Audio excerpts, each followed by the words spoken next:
প্রত্যেক ভূমিকম্পের সাথে সময় একটু একটু করে সংক্ষিপ্ত হয়। এটা রিসার্চ সায়েন্সের। কিভাবে? পৃথিবীর ভিতরে একটা জায়গা আছে যেটা উত্তপ্ত, লাভা, এখানে লাভা আছে। কারণ পৃথিবীর ভিতরটা কিন্তু গরম।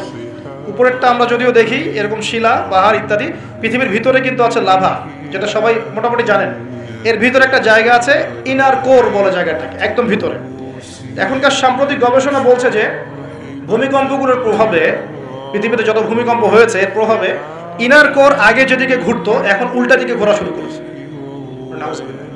মনে রাখবেন, কিয়ামতের অন্যতম আলামত কিন্তু সূর্য পশ্চিম দিক থেকে উঠবে, আর সময় সংক্ষিপ্ত হয়ে আসবে। নবীজি বলেছেন যে একটা বছর চলে যাবে একটা মাসের মতো, একটা মাস চলে যাবে একটা সপ্তাহের মতো, একটা সপ্তাহ যাবে একটা দিনের মতো, একটা দিন যাবে কেমন, নবী এটাও বলেছেন। নবীজি বলছেন একটা দিন যাবে একটা ঘন্টার মতো। মানে ঘন্টা মানে কি, যে ম্যাচের কাঠি জ্বালাতে যতক্ষণ সময় লাগে এতটুকু সময়ের মধ্যে মিনিট চলে যাবে।